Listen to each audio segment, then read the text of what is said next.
My name is Iris Hale, and I am 33 years old.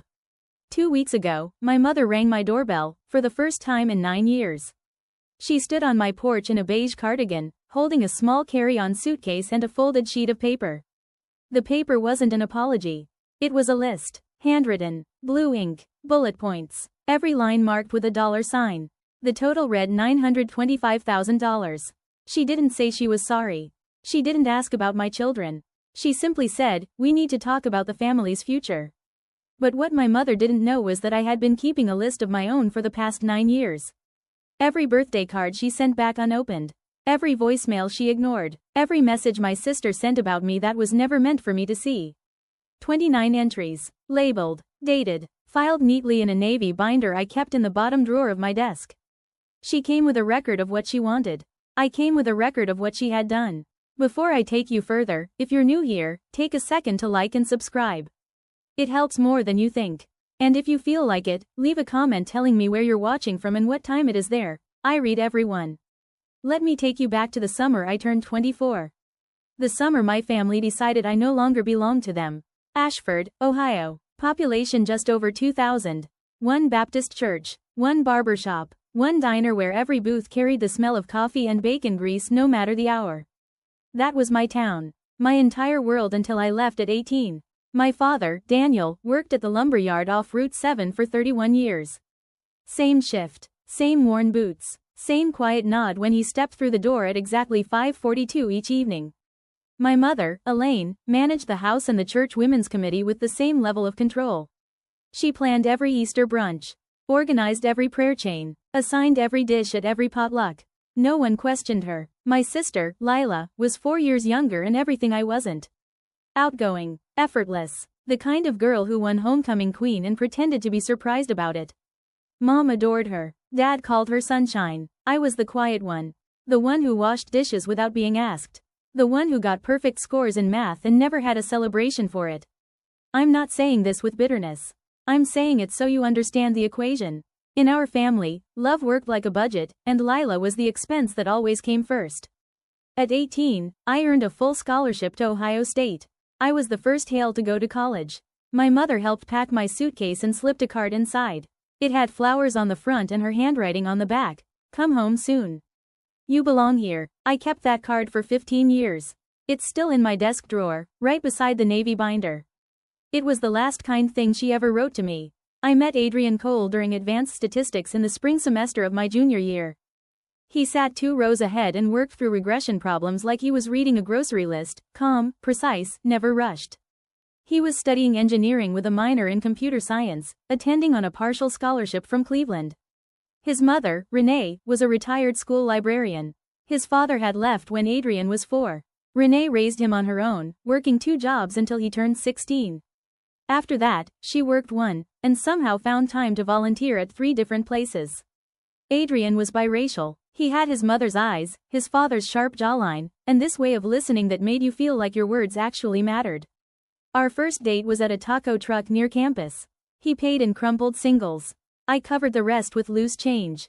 We shared a horchata and talked until the truck shut down for the night. He told me he wanted to build something. He didn't know what yet, just something that solved a real problem. I told him I wanted to work somewhere the numbers meant something real. He smiled and said, "Then we're exactly where we should be." We dated for 3 years before he proposed. 3 steady, quiet, uneventful years in the best way. He met my parents twice.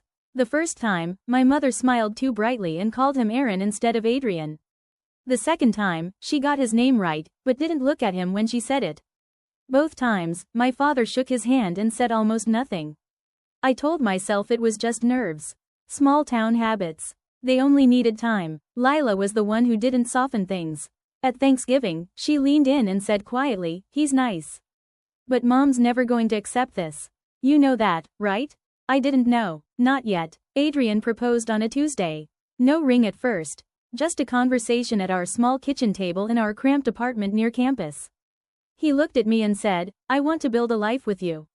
I want us to create something real. Will you let me?" I said yes before he even finished asking. That same night, I called home. Mom answered on the 3rd ring. I told her the news. The line went silent for 7 seconds. I counted. You need to think about what this means for this family, Iris.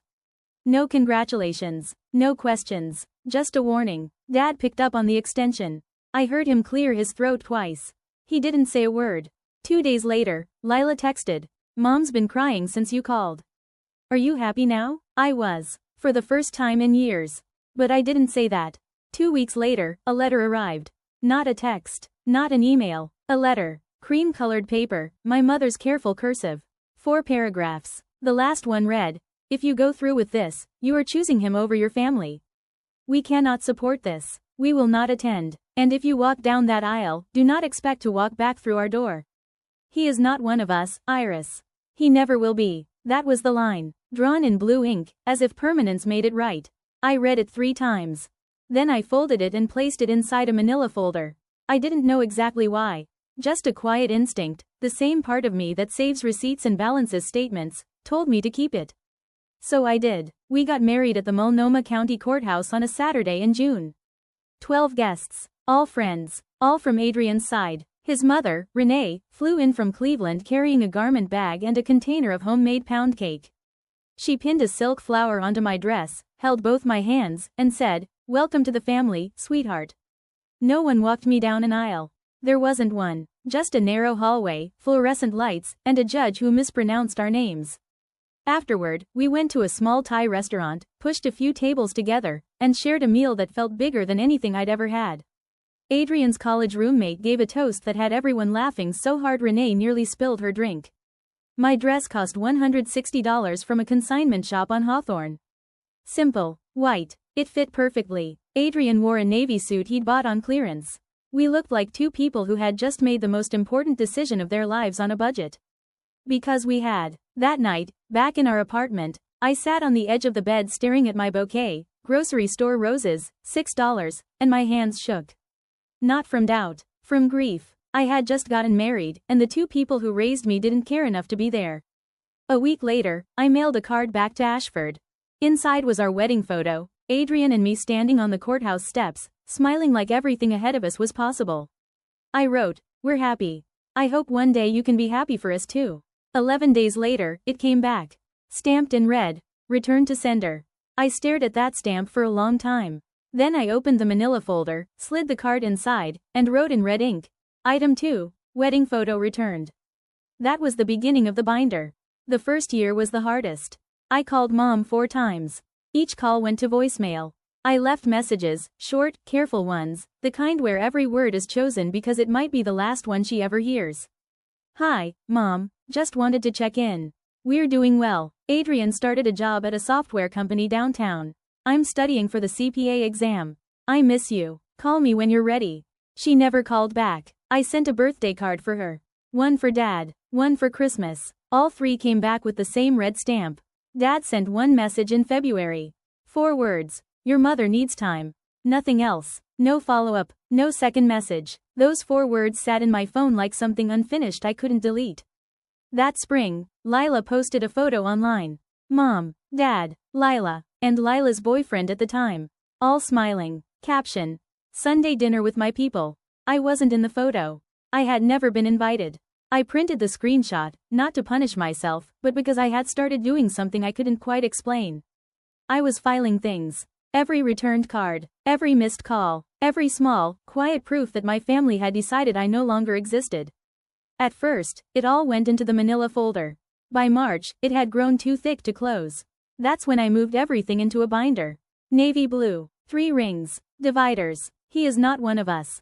Her voice showed up at odd times, standing in the grocery aisle, sitting in the dentist's chair, waking me at 2 a.m. while Adrian slept beside me and the apartment sat in silence. I wanted those words to stop hurting. They didn't, but over time, they softened. And the binder kept growing. By year 2, Adrian left his job. Not on impulse, he had a plan. For 6 months, he'd been building something after hours. A prototype. A compliance platform designed for small businesses, the kind that made audits and regulatory filings less overwhelming for companies that couldn't afford full legal teams. He understood the systems. I understood the numbers. Together, we saw a problem most people avoided: how to simplify compliance for businesses with fewer than 50 employees. He set up a workspace in our garage. 2 monitors, a space heater, A whiteboard he picked up from Goodwill for $12. Every evening, I came home from my analyst job, reheated leftovers, and sat beside him. We worked through financial models until midnight. I built pricing structures, wrote compliance checklists, tested every feature against real regulatory standards. He built the engine. I built the interface. We were always tired, but we kept going. 7 months later, Compliance Core launched. 4 clients. A free trial. The system crashed twice on day 1. We fixed it anyway. That same year, I upgraded the binder. The folder wasn't enough anymore. It held returned envelopes, voicemail transcripts, a printed screenshot, and the original letter, the one written in careful cursive on cream paper. I bought a proper binder. Navy blue. 3 ring dividers for each year. Every item labeled in red ink. Tab 1. Year 1. 7 entries. I wasn't building a case. I wasn't planning anything dramatic. I was doing what I'd always done, keeping records. I was a financial analyst. And analysts don't discard documentation. But I did start numbering everything. And I did start dating each entry. Because numbers don't lie. And neither would I. Liam and Sophie were born on a Wednesday morning in November. 6 pounds each. Matching dark curls. Sophie cried for 4 straight hours. Liam slept through all of it. Adrian cried. I had never seen that before. He stood near the hospital window, Sophie in one arm, Liam in the other, and said, they're going to grow up knowing they're loved. Every single day. Renee arrived the next morning. She stayed 2 weeks. She cooked, cleaned, took the night shift when we couldn't keep our eyes open. At 3 in the morning, she rocked Liam while I fed Sophie. She brought a handmade blanket, yellow and white. And 2 small silver bracelets engraved with their birthdays. That's what a grandmother looked like. 5 months earlier, I had mailed ultrasound photos to Elaine. They came back. After the twins were born, I sent announcements. 2 cards, 1 for each baby. Returned. I mailed photos. Liam asleep on Adrian's chest. Sophie wrapped around my finger. Returned. 3 more entries in the binder. Items 13, 14, 15. Lila sent a message to someone we both knew from high school. That person forwarded it to me, no explanation, just a screenshot. The message read, her kids don't have real grandparents. That's her choice. I sat in the nursery with that text open for 11 minutes. Sophie was asleep in her crib. Liam rested against my shoulder. From the kitchen, I could hear Renee humming softly while she washed bottles. My children did have a grandmother. Her name was Renee Cole. She flew in every 6 weeks. She never missed a birthday. I printed the screenshot, filed it. Item 16. Dated. Red ink. By year 4, the binder held 19 entries. And I need to be clear about something. I didn't keep that binder out of spite. I didn't sit there flipping through it at night, feeding some imagined confrontation. Most weeks, I forgot it was even there.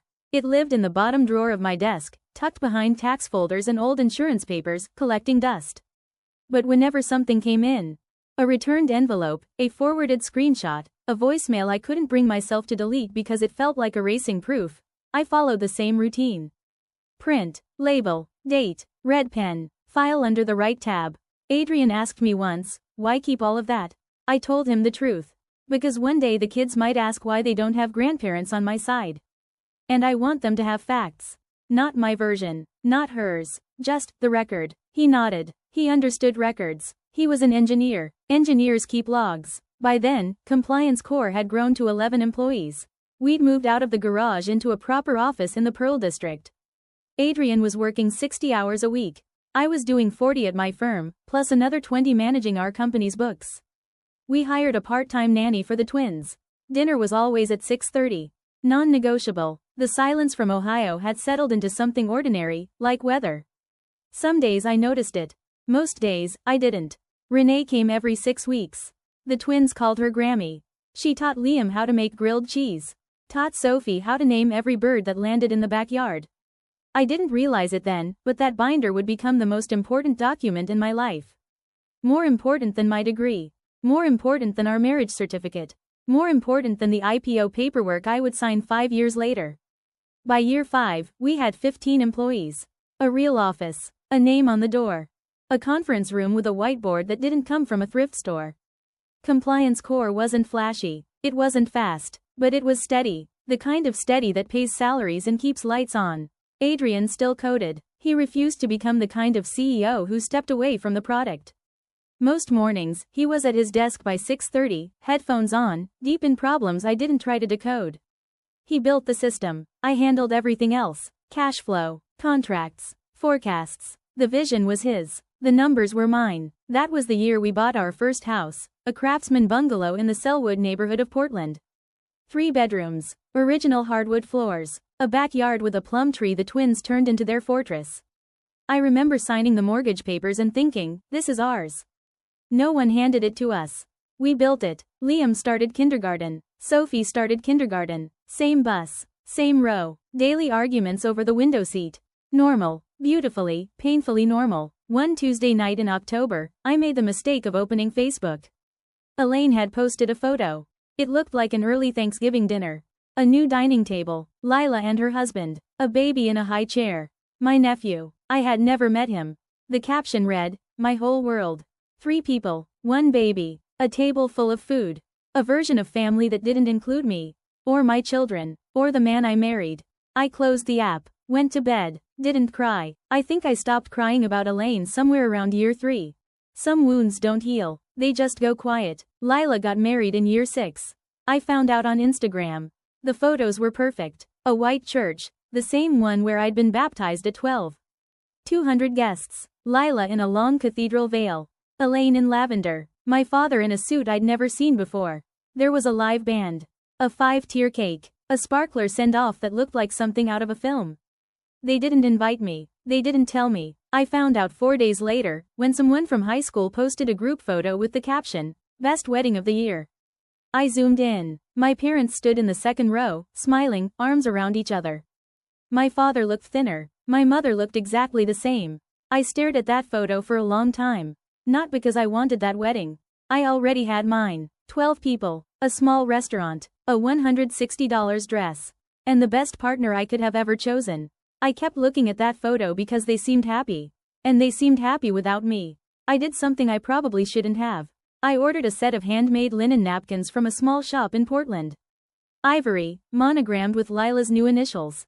I added a card. "Congratulations on your wedding. I wish you and your husband every happiness. Love, Iris." 3 weeks later, the package came back. Unopened. The tape hadn't even been touched. Item 17. Wedding gift returned. Lila's wedding. Red pen. Dated. I slid the binder back into the drawer, closed it, and sat there for a moment. From down the hall, I could hear Sophie singing in the bath, off-key and loud, and Liam arguing with Adrian about whether dinosaurs could swim. That was my family, right there in the next room. And they were enough. Year 7 changed everything. Compliance Corps closed its Series B, $12 million from a venture firm in San Francisco. I remember exactly where we were. Adrian was in the kitchen making pancakes for the twins when his phone rang. He listened, said very little, hung up, and looked at me. They said yes. I ran the numbers before the pancakes were finished. 12 million raised. Post-money valuation, 68 million. Adrian and I still held 22%. We weren't wealthy, not yet, but the trajectory had shifted into something I had only ever seen in spreadsheets. That same month, I left my analyst role and joined Compliance Corps full-time as CFO. For the first time, my name sat beside his on the company's official paperwork. We weren't just married, we were partners in everything. We moved into a larger home, a 4-bedroom place in Lake Oswego, just outside Portland. Quiet streets, good schools, a kitchen with a wide island where the twins did homework while I reviewed quarterly reports at the other end. The funding round got a little attention. A short write-up in a tech outlet. A mention in a couple of fintech newsletters. Nothing huge, the kind of coverage most people scroll past. But someone in Ashford didn't scroll. 2 weeks after the article, an old classmate texted me, "Hey, this is random, but your mom asked me about your husband's company at church.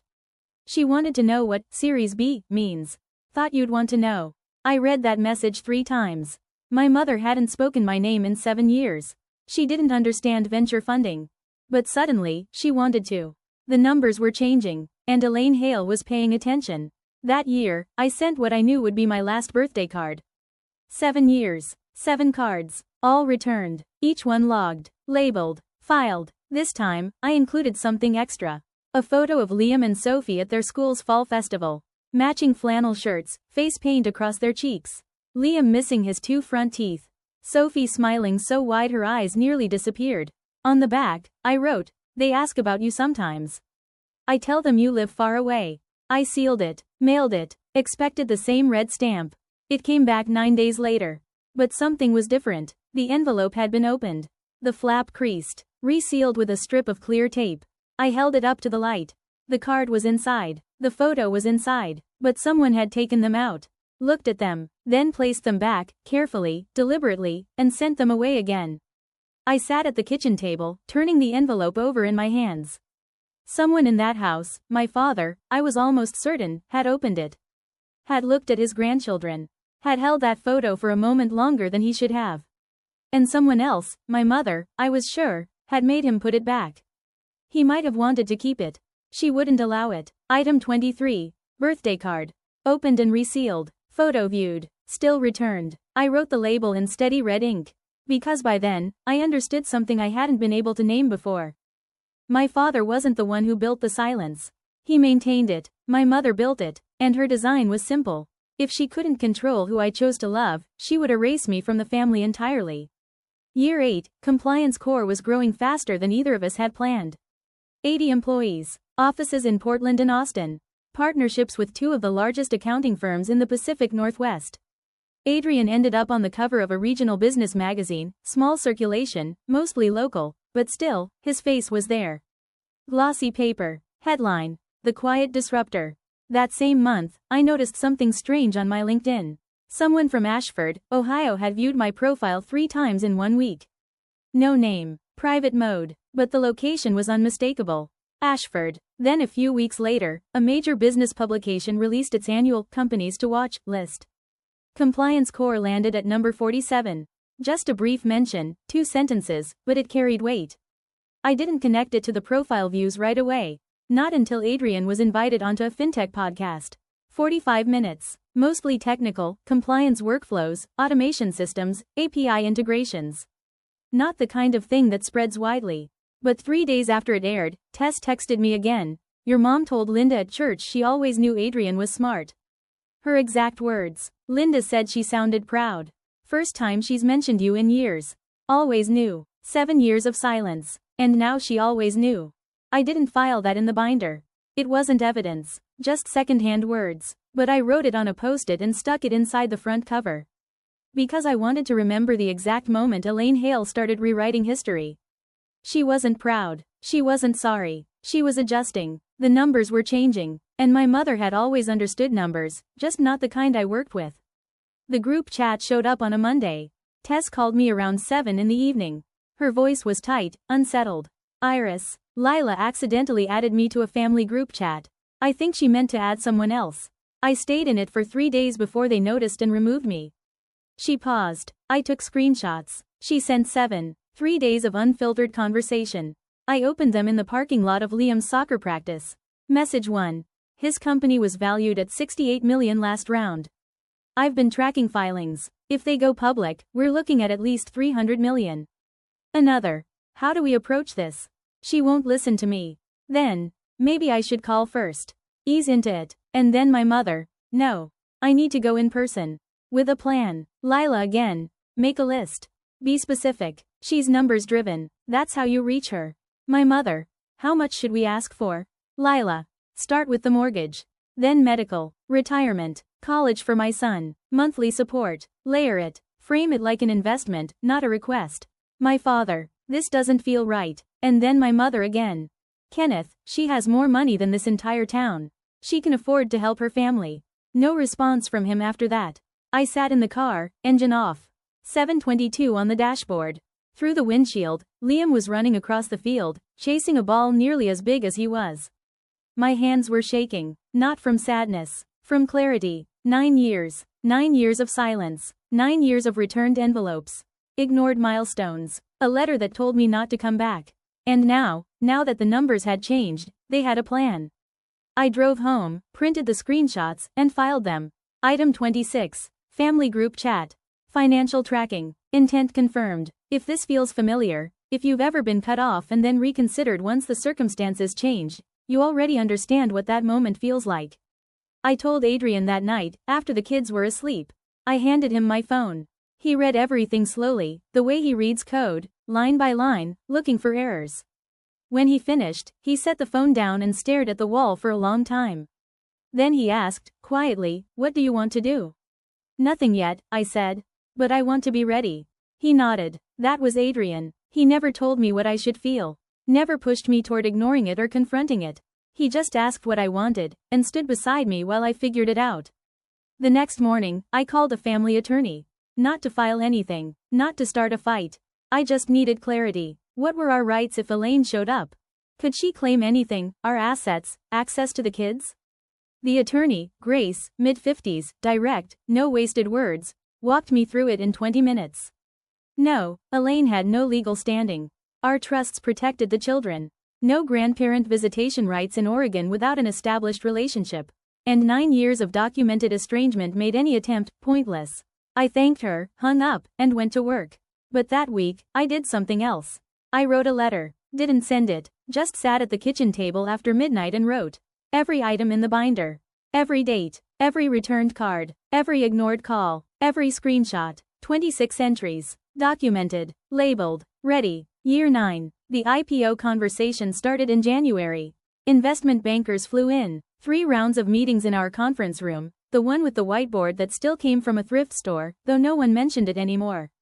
They reviewed everything. Financials, growth curves, retention rates. They used words like roadshow, pricing range, lockup period. Adrian handled the product. I handled the numbers. Every projection, every disclosure, every risk line. My name was on it.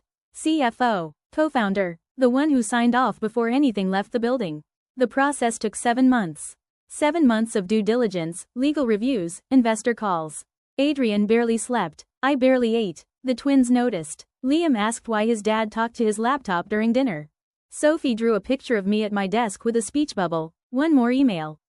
In August, our attorney finalized the trust structure for Liam and Sophie.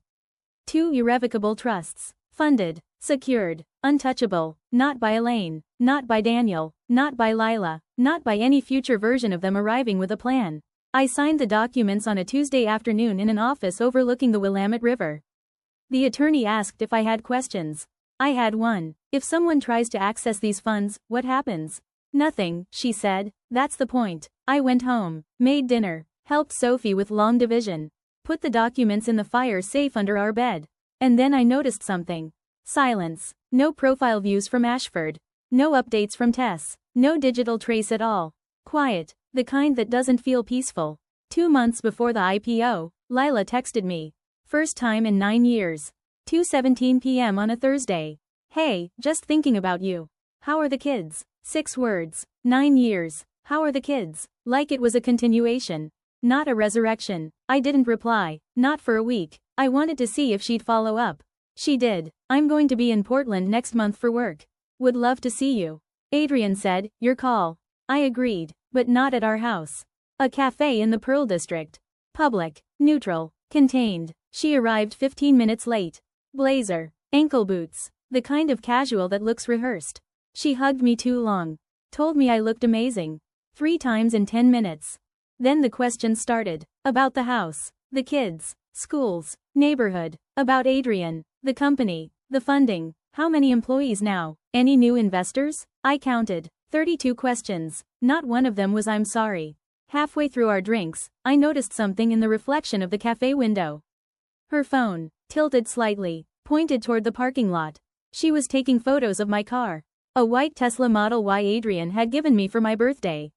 Not casually, not accidentally, deliberately. Angle, frame, evidence. She wasn't visiting. She was documenting. I let her finish her latte. I answered every question the same way you answer polite strangers, vague, neutral, nothing that could be used later. When we stood to leave, she hugged me too long again. 32 questions. I counted. And the only one she didn't ask was the only one that mattered. After the cafe, I drove straight home and pulled out the binder. Item 28. Lila's visit. Date. Red pen. Notes. 32 questions documented. Vehicle photographed. No apology. No acknowledgement of estrangement. Then I called Grace again. They're coming, I said. My mother, probably before the IPO. She'll bring demands. Grace asked, what kind of demands? I told her everything. The group chat, the screenshots, the plan to layer it and frame it like an investment. She was quiet for a moment. You have documentation? I have a binder. How thorough. 28 items. 9 years. Dated. Sourced. Another pause. Iris, you don't need me for this. You needed me for the legal side, the trusts, the protections. That's already done. She exhaled lightly. What you're describing isn't legal.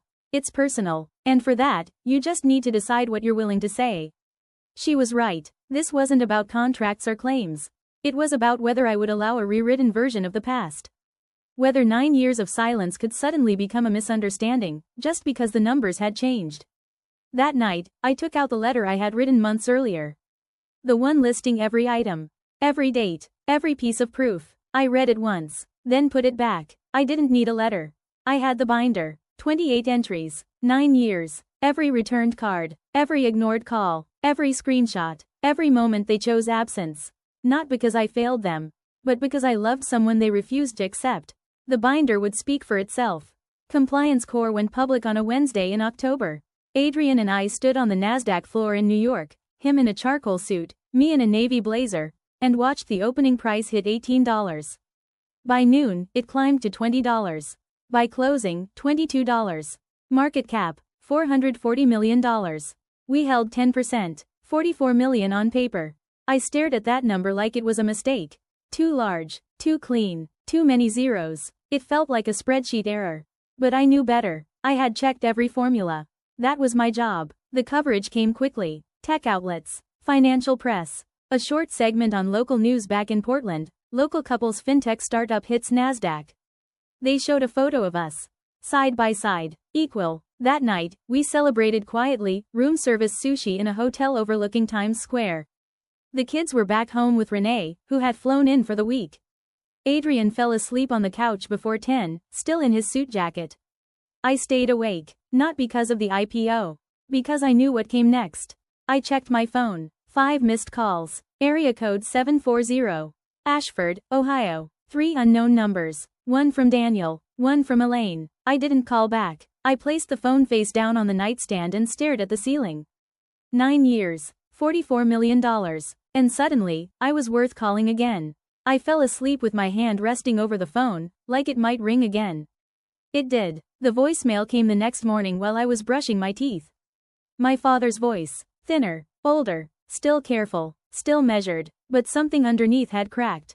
Hey, it's me. A pause. I saw you on the news. You and Adrian, at the exchange. Another pause. I didn't know what to say. So I'm just calling. His breath caught slightly. I'm proud of you. I always have been. A longer silence. Then, quieter. Your mother, she wants to talk. She has things she wants to discuss. Please call her back when you can. I love you, Iris. I played the voicemail 3 times. Baby girl. He hadn't called me that since I was 14. I'm proud of you. 4 words I had waited a decade to hear. But then I rewound it. Listened again. Not to the words, to the timing. He called after the IPO. Not after the wedding. Not after the twins were born. Not after the first birthday card came back stamped in red. Not after the 2nd. Or the 7th. Not after ultrasound photos. Not after birth announcements. After the IPO. He was proud of me on paper. Maybe he always had been. But he had never been brave enough to pick up the phone when there was nothing to gain from it. He is not one of us, Iris. He never will be. That had been my mother's voice. But my father had enforced the silence. He could have called any day. Any year. He chose this one. The one with 44 million reasons attached. I saved the voicemail. Didn't put it in the binder. It didn't belong there. It wasn't evidence. It was something else. Something heavier. I sat on the hotel bathroom floor and let it hit me, all of it, for about 4 minutes. Then I stood up, packed my suitcase. We had a flight to catch. Diane's message came 2 days after we got home. Long, careful, polished, no typos, no shortcuts. This was written, revised, and rewritten.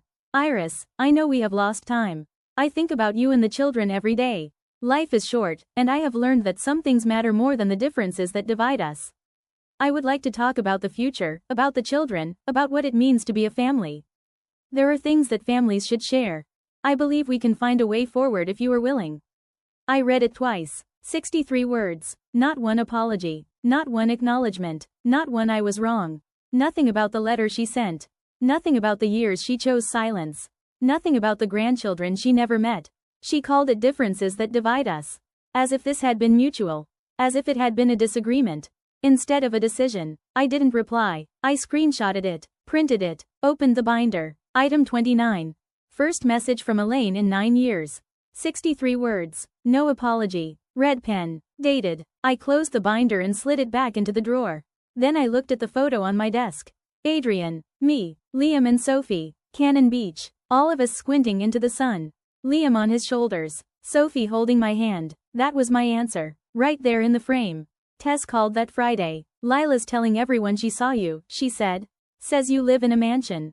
That Adrian struck gold. That you drive a Tesla. Private school for the kids. I leaned against the counter. Half of that isn't even true. Iris, she said, that's not the point. Your mom's planning a trip. Lila told someone at the salon she's coming to Portland next week. She's packing a suitcase. I closed my eyes. I know. How? Because Lila counted every room in that cafe and took photos of my car. Silence. Then, quietly, what are you going to do? I'm going to open the door. A pause. You're going to let her in? I'm going to let her talk. Another pause. And then I'm going to show her what I've been keeping in the bottom drawer of my desk for 9 years. I hung up and stood in my kitchen. The one with the island where Sophie did homework. Where Liam built towers out of plastic bricks. Where Adrian made pancakes on Sunday mornings. Renee's photo was still on the fridge next to the twins' field trip picture. Grammy, the only grandmother they had ever known. Elaine was coming. I had known it for a while. Since the group chat. Since the funding round. Since the quiet profile views and secondhand church conversations. Since the 32 questions at a cafe table.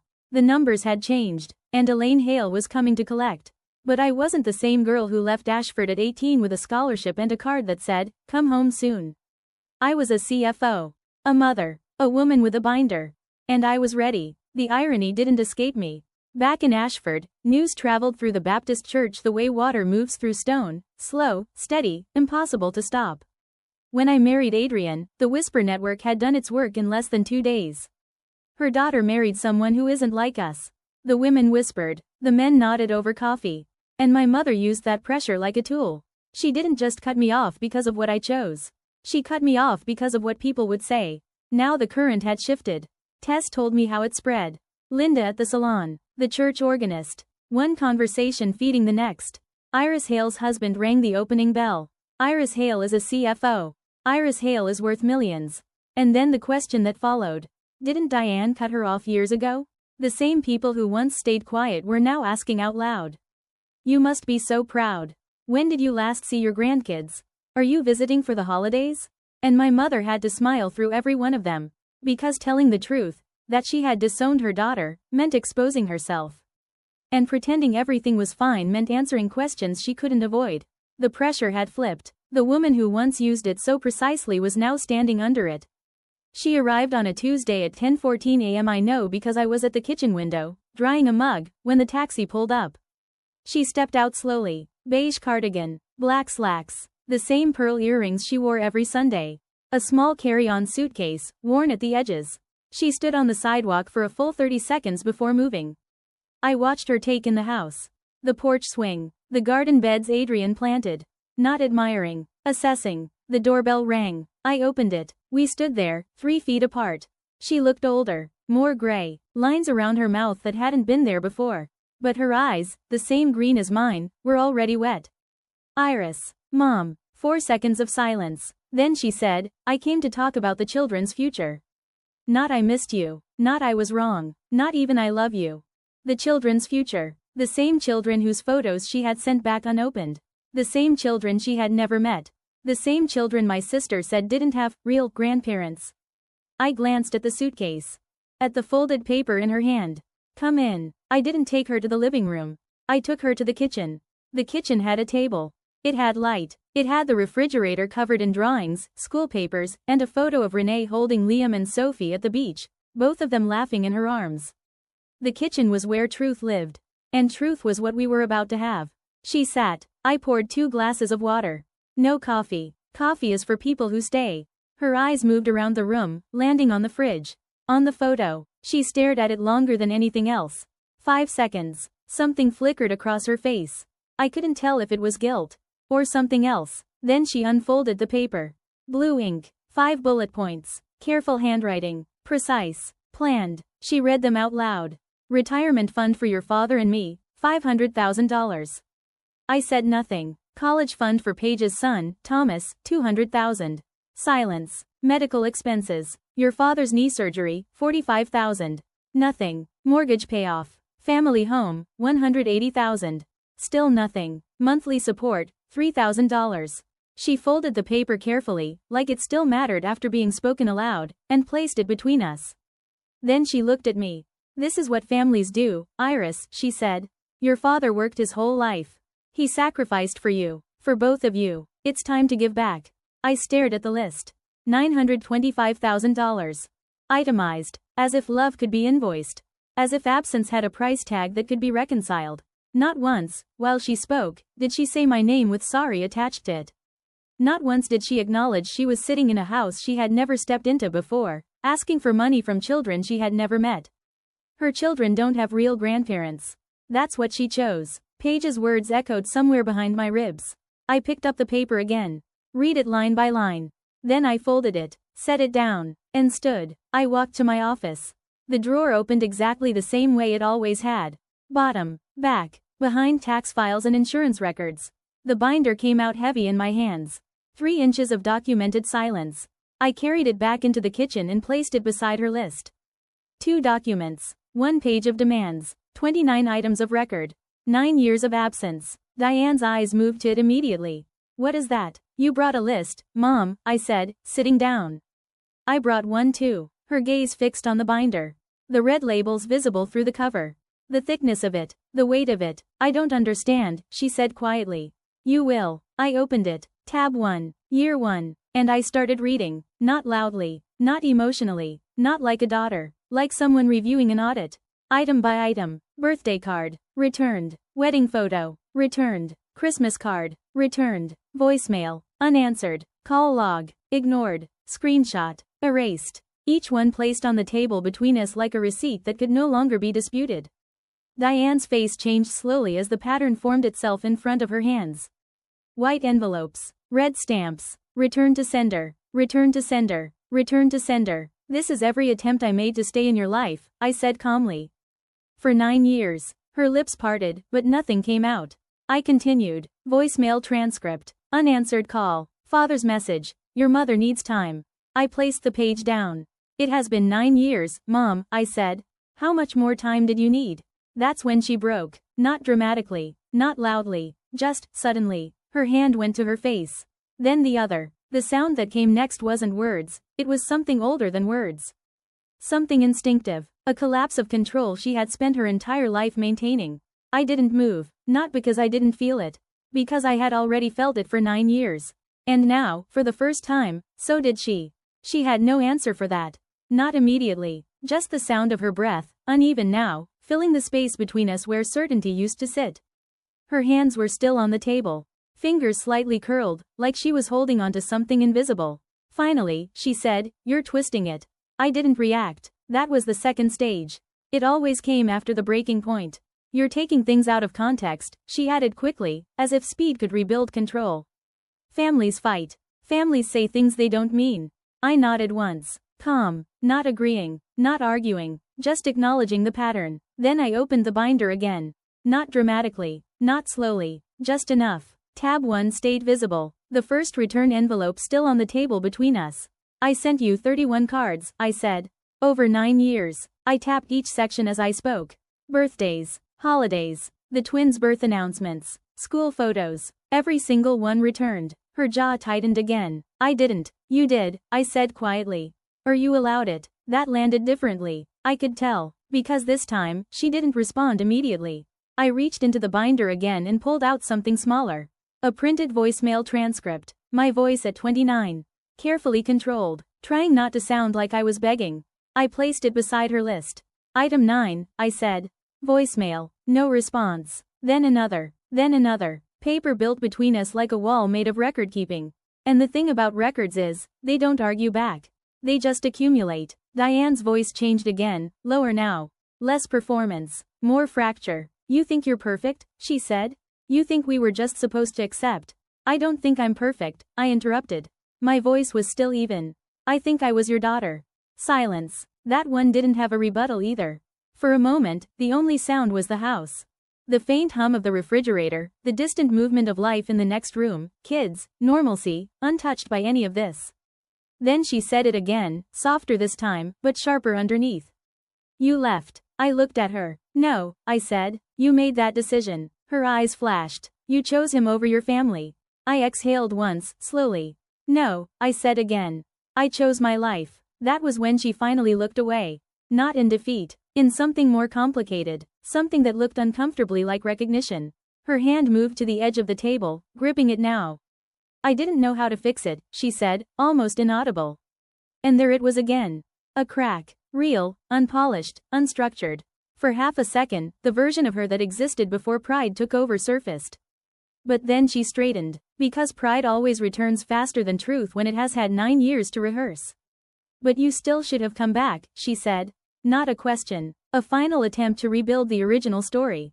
I closed the binder completely. The sound was soft. Final. I did come back, I said. Her eyes flicked to mine. I came back every birthday card I sent. Every voicemail. Every photo. Every year I showed up in your mailbox and you sent me away. I paused, then added, quieter. I just stopped knocking after a while. The silence that followed wasn't the same kind as before. This one had weight, not emptiness. Weight. Diane sat down slowly, like her body had decided before she did. The list of demands still sat untouched on the left side of the table. The binder rested closed on the right. Between them, nothing moved. Finally, she said, almost hollow now, what do you want from me? And for the first time in 9 years, I didn't have a binder entry for that question. I could see her searching for something, anything, from her old playbook. The guilt, the leverage, the emotional angles that used to land so easily in small rooms and small towns. Nothing worked. You said he wasn't one of us, I said quietly. But for 9 years, his mother was the only grandmother my children ever knew. That was it. The words just stayed there. No echo, no follow-up, just truth occupying space. She heard it. I watched her hear it. And for the first time since she walked in, she didn't respond. The garage door rolled up. The sound shifted everything. Adrian came in through the laundry room, keys in one hand, laptop bag over his shoulder. He stopped when he saw her. Then he saw me. Then the binder. No hesitation. No performance. He set his bag down, crossed the kitchen, and placed a hand on my shoulder. Then he sat beside me. That was all. No speeches. No confrontation. Just presence. Diane looked at him like she was seeing the consequences of a decision she had never fully revisited. The man she had excluded for a decade was sitting here like he belonged, because he did. Flannel shirt, running shoes, a watch that didn't try to impress anyone. Nothing about him announced the number attached to our name. He didn't need to. He was just a husband sitting next to his wife. And somehow that said more than anything either of us could have spoken. Diane's eyes moved between us. His hand on my shoulder. My stillness. The binder on the table. No tension. No fear. No need to prove anything. That was what she finally understood. Not anger. Not rejection. Resolution. I spoke the way I speak in boardrooms when something is final. Calm. Measured. No room for reinterpretation. Mom, I said, I will not give you money. Her mouth opened. I kept going. Not because I can't afford it. But because the moment I do, you'll rewrite everything. A pause. You'll tell yourself it was all just a misunderstanding. That the silence was temporary. That 9 years was a phase we got through. I picked up her list and held it up between us. They weren't a phase. My voice stayed steady. They were a choice. Her eyes flicked down to the paper. Then back to me. Every returned card. Every ignored voicemail. Every photo of your grandchildren you looked at and sent back. Silence again. Thicker this time. I extended the list toward her. She didn't take it. It hung there, unchosen. If you want to know your grandchildren, I said, really know them. Not as a line item, not as leverage. That starts with an apology. A beat. Not to me. My voice softened, just slightly. To them. Another pause. And it doesn't start today. It starts when you can mean it. That was the moment she broke. Not loudly. Not theatrically. Just, something in her posture gave way. She took the list. Slowly. Folded it once. Then picked up her suitcase. Walked to the door. Stopped. Turned. Opened her mouth. Closed it again. And left. The door clicked shut. Not a slam. A click. Like something precise finishing its final alignment. For a long moment, neither of us moved. Then Adrian's hand tightened slightly on my shoulder. That was it. No aftermath speech. No celebration. Just the quiet return of a room becoming ours again. 2 weeks passed. We didn't talk much about her. Not because it was avoided. Because there was nothing left to process that couldn't be carried in silence. She came with a list. I showed her a binder. She left without an apology. The math resolved itself. The twins never knew she had been there. They were at school both times. Arrival and departure. I preferred it that way. Some truths belong to adults. Some should never reach children too early. They would understand someday that not everyone who returns is returning for love. Kenneth called on a Tuesday. 9:14 a.m. I remember because I was midway through reviewing a vendor contract when the phone rang. Hello? A pause. Iris, he said, your mother told me what happened. Silence. Then, quieter. I should have opened that door 9 years ago. I should have picked up the phone. I should have come to Portland the day the twins were born. His breath broke slightly. I should have done a lot of things. Another pause. I'm sorry. Not for money. Not for anything transactional. Just, sorry. I don't want your money, he added quickly. I want to know my grandchildren. And I want to know if you'll let me try. I didn't answer immediately. 17 seconds. I counted. I believe you, Dad, I said finally. But believing you and trusting you are not the same thing. A breath on the other end. So what do I do? We start small, I said. Phone calls. Every 2 weeks. No visits yet. No expectations. Just talking. He didn't hesitate. Okay. Then, softer. That's more than I deserve. I looked out my office window. People always think forgiveness is a single decision. It isn't. It's a structure. You don't get what you deserve, I said quietly. You get what you're willing to build. Not more. Not less. We hung up. I went back to the contract on my screen and kept working. Paige texted once. Just one line. You could have just helped. I didn't reply. Some messages don't need a response. They are already complete on their own. Diane didn't call. Didn't text. Didn't write again. The silence came back. But it didn't feel the same this time. It wasn't something happening to me anymore. It was something she was holding. I had already said what needed to be said. The next move was hers. The binder stayed in the bottom drawer. 29 items. 9 years. I didn't add a 30th. And I hoped I never would. Because here's what those 9 years actually taught me. Family isn't a last name. It isn't a shared table at a holiday dinner. And it isn't the people who arrive once the outcome looks successful. Family is the people who show up when your life is still small. When the garage is cold. When the future isn't guaranteed. When babies are crying and nothing is stable yet. It's the woman who flies in from Cleveland every 6 weeks. Who holds your children without asking for anything in return. Who crochets blankets and teaches your son how to make grilled cheese like it matters. That is family. Not inheritance. Not obligation. Not timing. Presence. And it was never about money. It was always about showing up. That is my story. 9 years. 29 items. 1 navy binder. If this story reminded you that your worth was never defined by numbers or what someone else chose to withhold, pass it on to someone who needs to hear it today. And if you're still here, thank you for listening. I'll see you in the next one.